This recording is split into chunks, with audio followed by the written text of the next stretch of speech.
Moin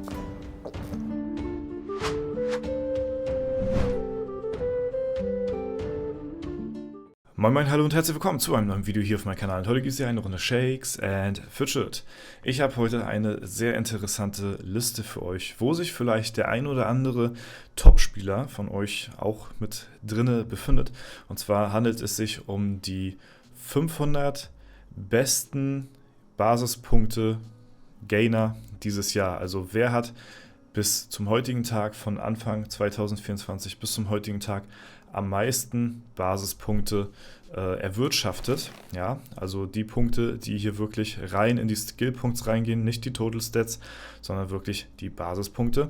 Und was ja wirklich mit am wichtigsten ist, weil was bleibt, wenn nachher die Total Stats alle weg sind? Genau, dann bleiben nachher nur noch die Stats übrig, die hier in den Basispunkten reingehen, plus halt eben ja die temporären, was man hier noch alles so drin hat, ne, Tränke etc. Aber ich denke mal, ihr wisst, was ich meine. Und also wirklich die reinen Stat-Punkte verteilt haben dieses Jahr. Ja. Gestern hatte im Discord der gute alte Basi, Grüße gehen raus, ich hoffe, dir geht's gut, lange nichts mehr gehört, mal wieder ein paar sagen wir mal, Statistiken rausgehauen, und unter anderem hat er auch eben diese Liste mit den 500 besten Spieler dieses Jahr rausgehauen, die am meisten Basispunkte gegaint haben, und die möchte ich euch natürlich nicht vorenthalten. Ja, so sieht die Liste zwar noch ein bisschen klein aus, aber wir zoomen mal einfach ran, ja, und dann können wir hier schon sehen, aha, ja, hier ergibt das Ganze so ein bisschen Sinn natürlich, ne? Und einmal sehen wir hier oben, wann das Ganze erstellt worden ist. Ja, und zwar geht das Ganze hier ab dem 3.1.2024 bis zum 29.09., also quasi, ja, jetzt wo das Video rauskommt, vorgestern, 2024. Und ja, hat hier viele Server, viele Statistiken, viele Klassen gescannt. Hier sieht man auch, wie viele Klassen hier mitunter reingezählt worden sind, und ja, neben ganz vielen anderen Statistiken, die wir hier halt eben auch noch bewirtschaften hier. Einmal halt eben die Basics, die Basis-Stat-Punkte, wo wir gleich drauf eingehen, Total Stats, ja, die Ratios von den Spielern haben wir hier am Start, Pets, Equipment, Runen, Potions und die Festung. Ne? Konzentrieren wir uns heute wirklich ausschließlich auf die Basispunkte. Ja?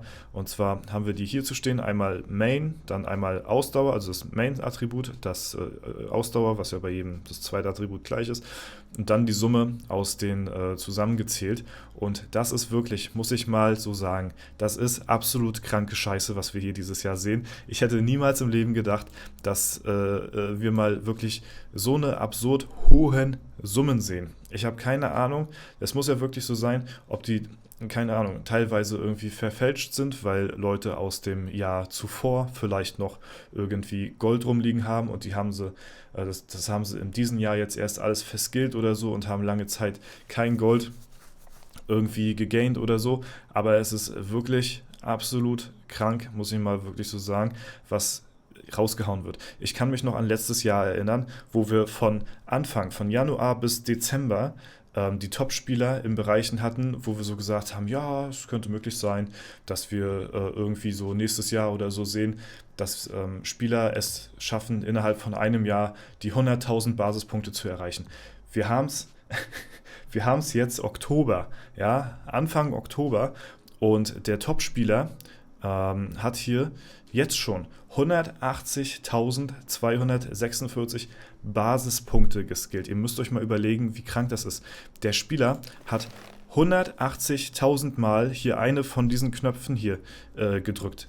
Jetzt bereits schon. Das ist wirklich, ich kann mir das wirklich nicht ausdenken, wie so eine absurden Summen zusammenkommen. Falls, ja, Uran spielt ja hier auch auf dem Server, auf den ich spiele hier, bei Horizon, also auch bei Basi in der Gilde, ja, falls der Spieler das hier irgendwie sehen sollte, ja, ey, ich würde mich sehr gerne mal über ein kleines Interview oder so freuen. Hier ist er, der Uran, wie er das geschafft hatte, so viele Stat-Punkte hier zu gainen innerhalb von so kurzer Zeit. Das ist wirklich absolut, ja, das muss man wirklich sagen, das ist eine heftige Leistung, und da würde mich das sehr gerne mal interessieren, und vielleicht, ja, meldet er sich, muss ja nicht auch im Gespräch sein im Video, sondern einfach, ja, würde mich auch sehr interessieren, einfach nur, wenn man ein bisschen schreiben könnte oder so. Aber das ist wirklich crazy. Ja, also das ist wirklich verrückt, muss man mal so sagen. Und ich bin schon eigentlich ein relativ aktiver Spieler, zwar nicht mehr in diesen Top-Bereichen wie früher. Also ich habe zum Beispiel dieses Jahr absolut gar keine Beute-Gold-Taktik gemacht. Das heißt, den Leuten das Gold quasi aus der Tasche ziehen, um halt eben ja, selbst besser voranzukommen. Das heißt, wenn man hier in einer Ehrenhalle ist, man lässt sich droppen und spielt halt gegen einfachere Gegner, die halt eben ein bisschen Gold auf der Tasche haben. Ja, müssen wir mal gucken. Ich glaube, der Molak war jemand, der hat immer was gebunkert. Ja, zum Beispiel hier haben wir 2,4 Millionen Gold rausgeholt. Und ja, wenn man das halt eben gut spielt, ne, bis zu 100 Millionen Beutegold kann man pro Tag machen. Ja, und ich habe jetzt dieses Jahr das überhaupt nicht genutzt. So, wir haben es jetzt, glaube ich, irgendwas um die 200, weiß ich nicht, so 40 Tage oder so. Könnt ihr euch hochrechnen, mal 100 Millionen Gold, wie viel Gold das dann ist. Ja, und dann geteilt durch 10 Millionen sind die Statpunkte, die dann halt eben dieses Jahr gemacht worden sind.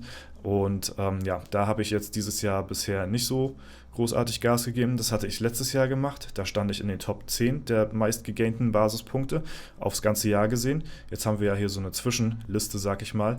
Und ja, abseits davon spiele ich aber alles wirklich so gut es geht, perfekt und versuche wirklich so selten wie möglich irgendwas volllaufen zu lassen und das Beste irgendwie so goldtechnisch rauszuholen. Ich bin ja kein XP-Spieler, ich bin ja Goldspieler, ja, und ich bin so weit unten in der Liste, das könnt ihr euch nicht vorstellen, ja, also das ist schon absolut crazy.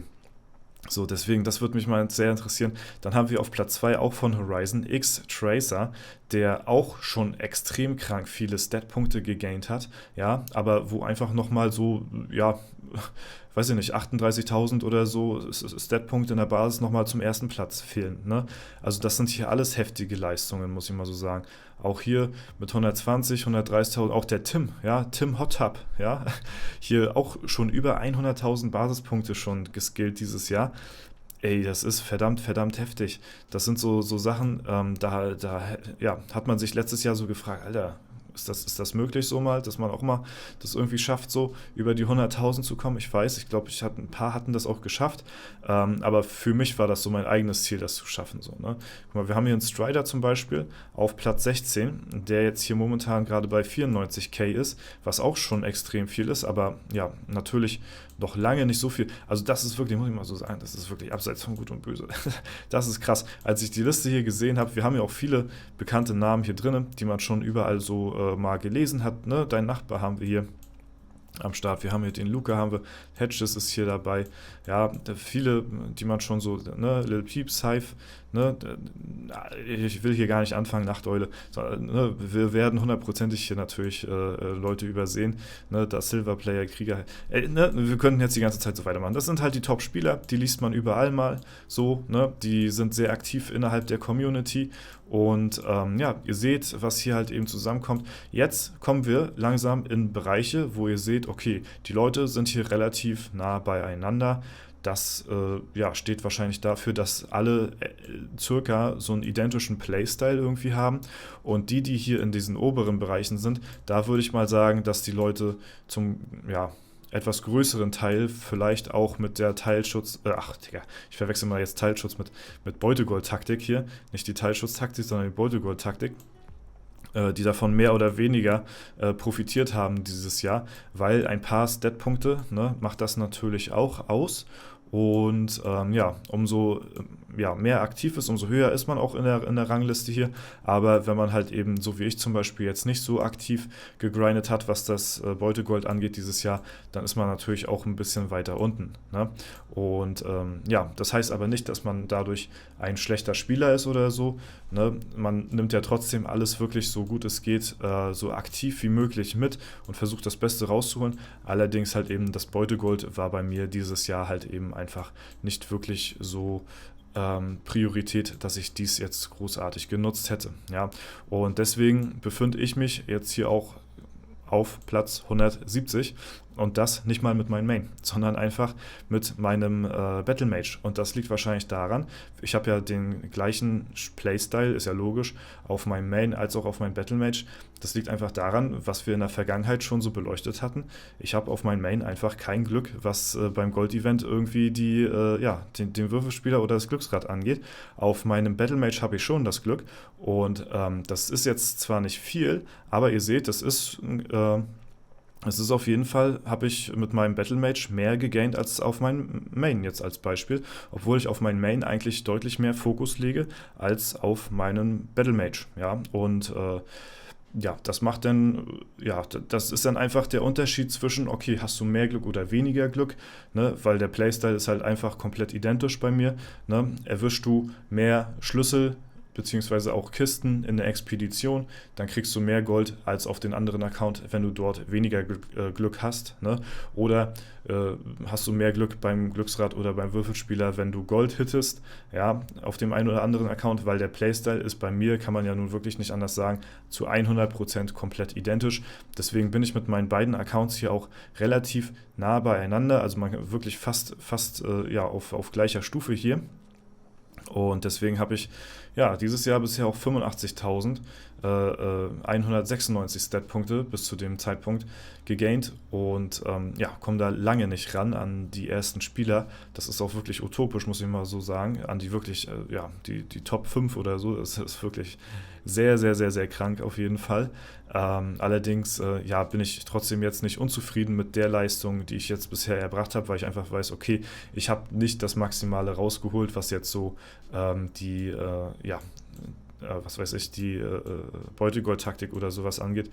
Würde ich es rausgeholt haben, ich weiß nicht, wie viele, was waren das, hatten wir vorhin ausgerechnet, circa so, ja, keine Ahnung, 2700 Stat-Punkte oder so. Vielleicht würde ich mich so in den Top 100 hier irgendwo befinden, wenn man das noch so gut gespielt hätte. Ne? Allerdings hat sich durch die Expedition natürlich auch sehr viel verändert, was halt eben auch das Goldeinkommen angeht. Deswegen sind halt eben solche Steigerungen in den Basispunkten, wie wir das jetzt hier zum Beispiel sehen, natürlich auch nochmal deutlich nachvollziehbarer. Und ich glaube, ich persönlich hatte letztes Jahr auch irgendwas so um die 85, 90k gehabt, aber bis zum Ende des Jahres, und jetzt haben wir halt wie gesagt Anfang Oktober, das heißt bis zum Ende des Jahres könnte es sein, dass ich auch noch gut und gerne so über die 100.000 Basispunkte gelange, die ich dieses Jahr komplett verskillt habe. Und das ist absolut realistisch und halt eben nachvollziehbar, weil man eben durch die Expedition, die wir jetzt dieses Jahr bekommen haben, eben deutlich mehr Gold gained als halt eben letztes Jahr durch die normalen Quests halt eben. Ne? Vielleicht sind hier auch Spieler dabei, die, beziehungsweise vielleicht sind hier Leute dabei, die sich wiedererkennen irgendwo in der Rangliste und jetzt gerade das Video schauen denn hier, dann kann ich nur sagen, herzlichen Glückwunsch, ihr seid auf jeden Fall sehr aktive, starke Spieler hier in den Top 500 sich zu befinden weltweit. Da gehört natürlich schon immer ein bisschen was dazu, ne? Und deswegen ist das definitiv alles hier keine schlechte Leistung, das kann man einfach nur so festhalten. Ne? Aber es gibt dann halt eben Spieler, die sich nochmal weitaus mehr aus der Masse rauskristallisieren als andere. Und dann gehört halt eben auch noch so Beutegold-Taktik dazu. Dann werden wahrscheinlich die Events so gut es geht mitgenommen und dort halt eben Gold gegaint. Ne? Vielleicht wird auch hier und da mal der ein oder andere Greifendrache geleast. Ich weiß es nicht, ich kann es nicht sagen. Mich würde es wirklich mal interessieren, ja, was wirklich der Top 1 Spieler, okay, es geht sogar noch ein bisschen weiter als 500 hier, aber ich weiß nicht, wie genau dann hier nachher noch die Daten sind. Ne? Das würde mich wirklich interessieren, wieso der Top 1 Spieler so extrem viele Stat-Punkte gainen konnte. Das habe ich wirklich überhaupt nicht auf dem Radar gehabt dieses Jahr, dass das so krank ist, aber das hat mir diese Liste jetzt erst so ein bisschen gezeigt und wird wahrscheinlich dieses Jahr dann über 200.000 Basispunkte Gain kommen und das muss man sich einfach mal reinziehen, was das für Ja, was das für eine heftige Leistung ist. Ne? Wir reden hier nicht von 200.000 in Total Stats, ja, wir reden hier wirklich von 200.000 in Basispunkten. Und das ist wirklich eine absolut kranke Leistung, muss man mal so wirklich sagen, hier an Uran, an den Spieler. Er scheint auch irgendwie so ein Projekt am Start zu haben. Allerdings kann ich nicht ganz genau identifizieren, was das für eins sein soll. Letztes Projekt Gold pro 972 Milliarden, alle knapp 2 Stunden oder was. Aktuelles Projekt Glückslab plus Dungeons. Keine Ahnung, weiß ich nicht ganz, was man damit anfangen soll, aber auf jeden Fall ist dieser Spieler hier absolut auf der Überholspur. Er ist ja an alle überholen so. Ne? Und das ist auf jeden Fall absolut heftig. Kann man einfach nur so sagen. Ne? Deswegen, ich bin gespannt, wie es Ende dieses Jahr dann aussehen wird, was die Spieler bis dahin so gerissen haben. Wir haben ja dann noch einen Elevator vor uns und ein Legendary Dungeon und mal gucken, was die Leute bis dahin so treiben. Ja, aber das ist auf jeden Fall sehr interessant, mal so gesehen zu haben, was momentan dieses Jahr so abgeht. Ja. Freunde, das soll es aber erstmal soweit zu dem Video gewesen sein. Falls ihr es ansatzweise auch so interessant fandet wie ich, dann würde es mich freuen, auf jeden Fall dem Video hier eine Bewertung oder Kommentar dazulassen. Und danke nochmal an Basi für die Liste, für das Veröffentlichen der Liste. Ist mir immer, es ist immer eine coole Sache, sowas hier zu zeigen, solche Informationen zu teilen, weil ich halt selbst einfach nicht versiert dazu bin, SF-Tools so zu nutzen, wie es halt eben Basi tut. Und deswegen ist das auf jeden Fall immer ein schöner Mehrwert, den man hier so zeigen kann. Deswegen vielen lieben Dank und ich wünsche euch noch einen super schönen Tag. Danke fürs Zuschauen, haut rein und bis zum nächsten Mal.